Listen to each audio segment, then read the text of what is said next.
अस्सलामुअलैकुम to everyone. I hope कि आप सब लोग ठीक होंगे। आप देख रहे हो जेके स्टडी पॉइंट और इस वीडियो में हम डिस्कस करेंगे JK BOPEE BSc nursing paramedical and technology course से रिगार्डिंग जो आपका एंट्रेंस होने वाला है, या अगर हम सिकास्ट के एंट्रेंस के बारे में बात करेंगे तो उसका एग्ज़ाम भी जल्दी होने वाला है।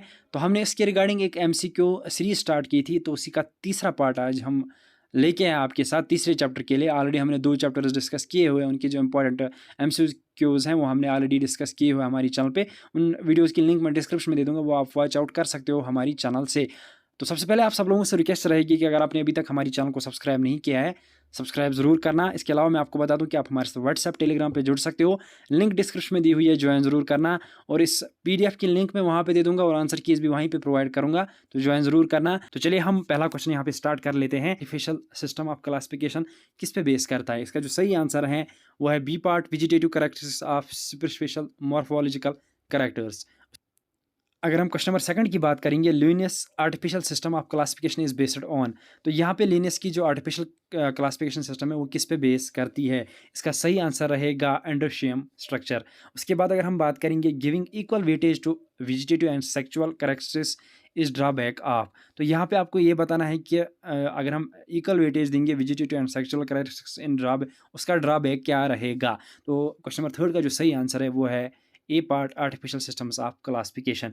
उसके बाद अगर हम natural classification of flowering plants is given by, किसने दी है नेचुरल क्लासिफिकेशन? तो यहाँ पे आपको 4 साइंटिस्ट का नाम है। इसका जो सही आंसर रहने वाला है वो है C part, George Bentham and Joseph Dalton Hooker. ये नीट में भी ये क्वेश्चन पूछा गया है, इंपॉर्टेंट क्वेश्चन है। उसके बाद अगर हम यहाँ से बात करेंगे क्वेश्चन नंबर फिफ्थ की, तो natural classification system consider, natural classification system में क्या आता है? तो यहाँ पे ABCD आपको 4 ऑप्शंस दिए गए हैं। इसका जो सही आंसर रहने वाला है डी पार्ट रहने वाला है। यहाँ पे अल्ट्रास्ट्रक्चर, एनाटमी, एम्ब्रोलॉजी, तो यहाँ पे आप देख सकते हो। इसके अलावा यहाँ पे आप देख सकते हो क्वेश्चन नंबर 6 की अगर हम बात करेंगे, तो विच of the following is wrong statement regarding numerical taxonomy, तो न्यूमेरिकल टेक्सोनॉमी में इनमें से कौन सा जो स्टेटमेंट है वो रॉन्ग दिया गया है?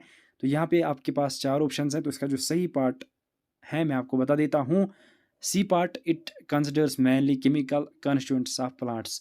उसके बाद अगर हम क्वेश्चन नंबर 7 की बात करेंगे, विच of the following branch of taxonomy is based on cytological information like chromosomes number, structure and behaviour, तो यहाँ पे आपको ये बताना है कि इनमें से कौन सा टेक्सोनॉमी का ब्रांच है जो साइटोलॉजिकल इंफॉर्मेशन प्रोवाइड करता है chromosomes number, structure and behaviour की। तो इसका जो सही आंसर है वो है बी पार्ट, साइटोटैक्सोनॉमी, क्योंकि यहाँ पे आप देख सकते हो साइटोलॉजिकल, तो ऑब्वियसली आप इजीली इसको गेस भी कर सकते हो। Examples of filamentous from of algae are, अगर आपने एल्गी के बारे में पढ़ा है तो आपको इजीली ये पता होगा। आपको एग्जांपल्स बतानी है फिलामेंटस जो फॉर्म होती है एल्गी की। इसका जो सही आंसर रहने वाला है वो है ए पार्ट, ये आपको एनसीईआरटी में मेंशन किया गया है। इसके अलावा यहाँ पे आप देख सकते हो in algae most common type of asexual reproduction is by, algae में कौन सी ज़्यादातर जो एसेक्सुअल रिप्रोडक्शन है होती है? तो क्वेश्चन नंबर 9 का जो सही आंसर है वो डी पार्ट, जूस्पोर्स। इसके अलावा यहाँ पे आप देख सकते हो क्वेश्चन नंबर 10 की अगर हम बात करेंगे, select the classes of algae, तो यहाँ पे आपको क्लासेस को सिलेक्ट करना है, कौन कौन से क्लास एल्गी में आते हैं। क्वेश्चन नंबर 10 की अगर हम बात करेंगे तो इसका जो सही पार्ट है वो है बी पार्ट। यहाँ पे आप देख सकते हो क्लोरोफाइसी, उसके बाद फियोफाइसी एंड यहाँ पे रेडियोफाइसी। उसके बाद अगर हम यहाँ पे क्वेश्चन नंबर 11 की बात करेंगे, तो of the following which group of algae are used as a food, इनमें से कौन से हम फूड के लिए यूज़ करते हैं? ये भी एनसीईआरटी में मेंशन किया गया है। अगर आपने अच्छे से एनसीईआरटी को पढ़ा होगा आप इजीली इसको गेस कर सकते हो। तो यहाँ पे इसका जो सही आंसर है वो है ए पार्ट। उसके बाद अगर हम बात करेंगे क्वेश्चन नंबर 12 की, अगर इज ऑब्टेन फ्रॉम, ये भी एनसीईआरटी में मेंशन किया गया है। तो अगर किससे हम ऑब्टेन करते हैं, इसका जो सही आंसर रहेगा वो रहेगा डी पार्ट। इसके बाद यहाँ पे आप देख सकते हो select the protein rich unicellular algae that are used as food supplements by space travellers, तो इनमें से आप देखना है प्रोटीन रिच यूनिसेलुलर एल्गी कौन सी है जो हम supplement as a supplement use करते हैं डेली लाइफ में। तो इसका जो सही आंसर है वो है बी पार्ट, क्लोरा एंड स्पिरुला।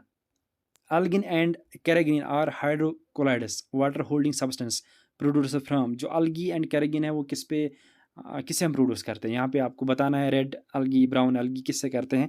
इसका जो सही आंसर है वो है C part, brown algae and red algae। इसके बाद यहाँ पे आप देख सकते हो the following figures respectively represent, तो आपको बताना है ये क्या रिप्रेजेंट करते हैं ये फिगर्स। तो अगर आपने अच्छे से एनसीईआरटी की फिगर्स को देखा होगा तो इसका जो सही आंसर रहने वाला है क्वेश्चन नंबर 15 का वो है सी पार्ट, वोल्वक्स, क्लैमिनोडास और यहाँ पे चारा, तीनों का आपको नाम बताना है। उसके बाद Chlorophyceae are usually green colour due to the pigments of, बताइए क्लोरो किससे होता है? ये तो ईज़ी क्वेश्चन है, तो आप सब लोगों को पता होगा। इसका जो सही आंसर है वो है क्लोरोफिल ए एंड बी।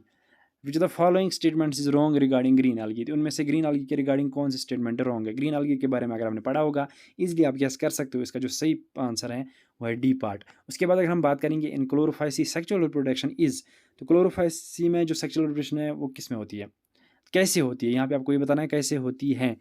तो यहाँ पे आप देख सकते हो एनाइसोगैम्स, ओगैम्स, आइसोगैम्स, ये आपने पढ़ा होगा। ये सारी चीज़ें एनसीईआरटी में मेंशन की होती है। इसका जो सही पार्ट है वो यहाँ पे मैं आपको बता देता हूँ, D part, isogamy and isogams ऑर्गेनस।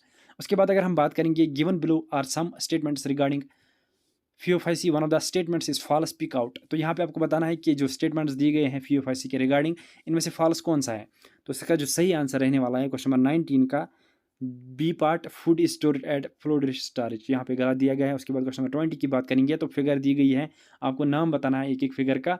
अगर आप, मैंने पहले आपको बोला था कि फिगर से रिगार्डिंग भी क्वेश्चंस आते हैं, तो इसका जो 20 का सही आंसर है वो ए पार्ट, लेमिनेरिया अफ्यूकस एंड डिक्यूटा। तो यहाँ पे आप देख सकते हो लगभग इसमें 50 क्वेश्चन दिए गए हैं इस पीडीएफ में। ये पीडीएफ आपको हमारे व्हाट्सएप ग्रुप से मिल जाएगी।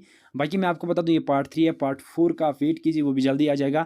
हम आप ज़्यादा से ज़्यादा कवर करने की कोशिश करेंगे, लगभग 1-2 दिन हमें लग जाएंगे, फिर हम लगभग दिन में 2-3 वीडियोज़ दिया करेंगे, तो उससे जल्दी कवर हो जाएगा। बाकी अगर आप में से कोई जुड़ना चाहता है हमारे साथ फिजिक्स केमिस्ट्री के लिए तो हमें कॉन्टैक्ट कीजिए। इस वीडियो में इतना ही था। वीडियो अच्छा लगा हो तो वीडियो को जरूर लाइक कर देना। मिलते हैं किसी अगली वीडियो में किसी और टॉपिक पर, तब तक के लिए अल्लाह हाफ़िज़।